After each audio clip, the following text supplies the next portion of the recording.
In the spring of 1916, the Great War had raged for nearly 2 years, with no end in sight.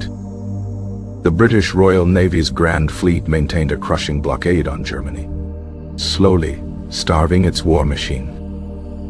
Germany's High Seas Fleet, powerful yet outnumbered, remained largely confined to its bases. Vice Admiral Reinhard Scheer, commander of the German fleet, devised a bold plan to break the stalemate. He aimed to lure a portion of the British fleet into a carefully laid trap. The German strategy relied on speed, surprise, and superior gunnery to annihilate a detached British squadron. Vice Admiral Franz Hipper's fast battle cruisers would serve as the bait. Scheer's main force of powerful dreadnoughts would wait just over the horizon, ready to spring the trap.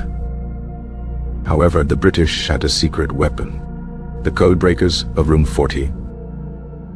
They had intercepted and deciphered German naval signals, alerting the Admiralty to an impending operation. Admiral Sir John Jellicoe, commander of the Grand Fleet, was a cautious and meticulous planner. He knew the survival of Britain depended on the preservation of his fleet. On the evening of May 30th, the Grand Fleet slipped its moorings at Scapa Flow. Simultaneously, Vice Admiral Sir David Beatty's battlecruiser fleet steamed out from Rosyth. Beatty was the opposite of Jellicoe, aggressive, dashing, and eager for a fight. Nearly 250 warships and 100,000 men were converging on a single point in the North Sea. The stage was set for the greatest naval battle of the First World War.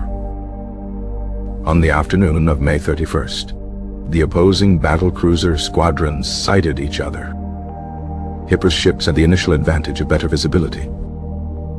Beatty cruisers were silhouetted against the bright western sky, presenting perfect targets. German gunnery was terrifyingly accurate from the outset.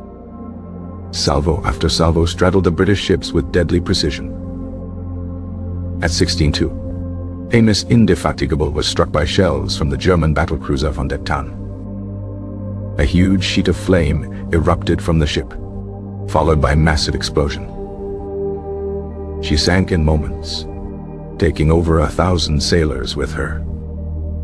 Just 20 minutes later, history repeated itself with sickening speed. AMS Queen Mary, flagship of the 2nd Battlecruiser Squadron, was hit by a plunging shell. Her magazines detonated in a cataclysmic blast that tore the ship in half.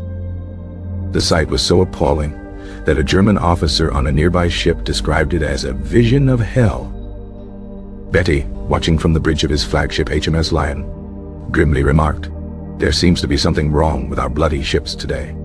Now, despite the losses, Beatty pressed on, leading the Germans south. He was drawing them towards the guns of the Grand Fleet. Powerful 5th Battle Squadron, a group of new, fast battleships, engaged the pursuing Germans. These ships, with their heavy 15-inch guns, began to inflict damage on Hipper's squadron.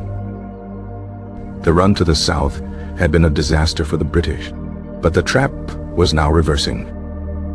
Beatty's scouts finally sighted the main body of Scheer's High Seas Fleet. The hunter had become the hunted. Beatty ordered his ships to turn north, a maneuver that became known as the Run to the North. Now it was Scheer's turn to be led into an ambush. Jellicoe, aboard his flagship, HMS Iron Duke, received a stream of frantic and sometimes contradictory signals. He had to make the most critical decision of his career based on incomplete information. He needed to deploy his 24 dreadnoughts from their cruising formation into a single line of battle. A mistake could be catastrophic, exposing his fleet to destruction in detail. At 18:15, Jellicoe gave the order to deploy on the port wing. It was a masterful stroke, born of intuition and a lifetime of naval experience. The Grand Fleet formed a perfect line, crossing the teeth of the advancing German fleet. Scheer had sailed directly into the jaws of the entire British Grand Fleet. The world's two most powerful navies were finally engaged in a full-scale fleet action. The thunder of the guns was continuous, a deafening roar that shook the very sea. Shells weighing over a ton screamed through the air. The German van was smothered in a storm of high-explosive shells. Faced with annihilation, Scheer ordered a desperate maneuver. The Gefechtskehrtwendung, or battle turn away. The entire German line turned 180 degrees in unison, a feat of incredible discipline under fire. They disappeared behind a smokescreen laid by their destroyers. Jellicoe, wary of a potential torpedo attack from the destroyers, also turned away. This decision would be debated for decades to come.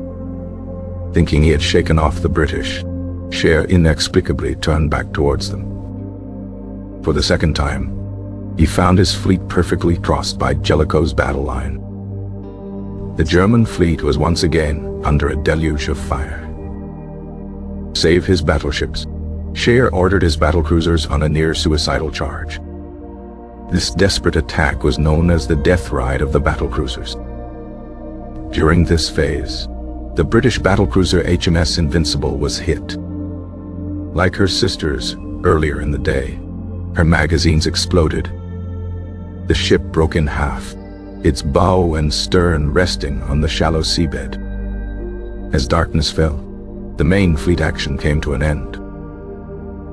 Jellicoe positioned his fleet to block Scheer's escape routes to Germany.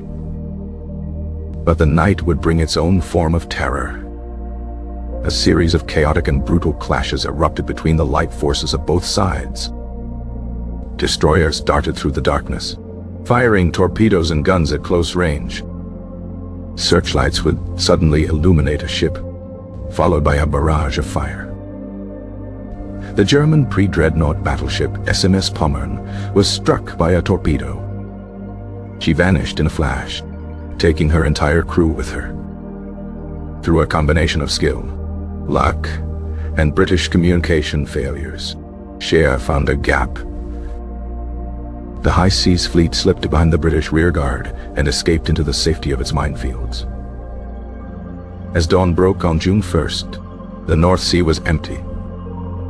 Jellicoe, unsure of the enemy's location, turned his fleet for home.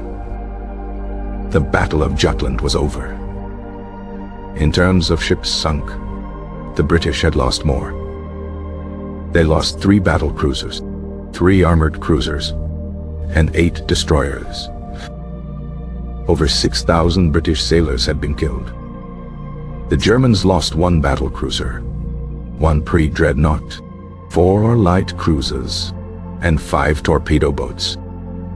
Their casualties amounted to over 2,500 sailors. On this basis, Germany triumphantly claimed victory. Kaiser declared the spell of Trafalgar had been broken. But the strategic reality was entirely different. The German High Seas Fleet had been severely damaged. It would never again seriously challenge the Grand Fleet for control of the sea. The British blockade remained firmly in place. Jutland was a tactical victory for the Germans, but a clear strategic victory for the British. The battle had exposed serious flaws in British ship design and ammunition handling. Catastrophic explosions of the battlecruisers were a direct result of these flaws. The Royal Navy would learn from its mistakes and implement changes. For Germany, the battle confirmed that they could not defeat the Grand Fleet in a surface action. They would turn instead to unrestricted submarine warfare. This policy would ultimately provoke the United States into entering the war. The echoes of Jutland's guns would reverberate until the very end of the conflict. The battle was a clash of empires, steel and human courage.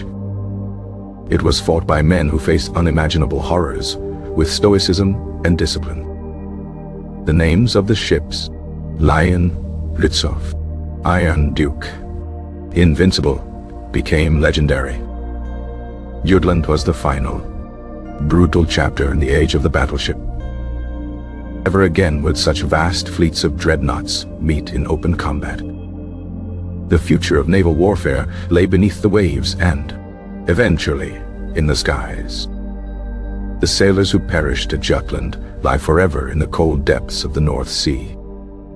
Their sacrifice ensured Britain's command of the sea remained unbroken. The battle remains a testament to the awesome power and terrible cost of industrial warfare. The sea itself holds the memory of that fiery day in May. A low mist hangs over the water, a common sight in the North Sea. Inside the engine room, stokers shoveled coal into the roaring furnaces. The immense pressure gouges glowed with an eerie light. On the bridge, the captain's orders were relayed by voice pipe. Shells in the magazines were carefully handled to prevent accidents. Cordite charges, packed in silk bags, were dangerously volatile. A single spark could lead to a ship's instantaneous destruction. The rangefinders of the German ships were of superior quality. This gave them an early advantage in finding the range to their targets. The British ships, by contrast, often fired short with their opening salvos. The armored cruiser HMS Defense, leading its squadron, charged towards a crippled German cruiser. It sailed directly into the path of the German dreadnoughts. The ship was obliterated by a torrent of heavy-caliber shells. Another armored cruiser, HMS Warrior, was crippled in the same action. She was saved from destruction by the intervention of the fast battleship HMS Warspite. Warspite's rudder jammed, causing her to steam in circles. This unintentional maneuver drew the enemy's fire, allowing the crippled warrior to escape. Warspite endured 13 hits from heavy shells, but survived. The night was filled with the terrifying sight of star shells illuminating the darkness. Torpedo boats, small and fast, were a constant threat. The German cruiser HMS Wiesbaden was disabled between the two fleets. For hours, she was a target for the guns of the British fleet. Her crew kept some guns firing until the very end. The British destroyer HMS Tipperary was caught by surprise and sunk in a furious night action. Survivors clung to wreckage in the freezing North Sea waters. The German battlecruiser Lutzow, Hitler's flagship, was heavily damaged. She had taken more than 20 heavy shell hits. Unable to make it back to port, she was scuttled by her own crew. Hitler was forced to transfer his flag from ship to ship during the battle.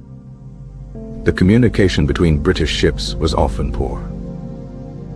Jellicoe was often unaware of the true situation just a few miles away. The smoke of battle and the failing light created immense confusion. Ships from the same side sometimes fired on each other by mistake. The morning after, the sea was calm and eerily quiet. The Grand Fleet searched for an enemy that was already gone. The cost of the battle was counted in twisted steel and lost lives. For the men who survived, the memories of Jutland would last a lifetime. The battle was a brutal, chaotic, and ultimately indecisive clash of titans.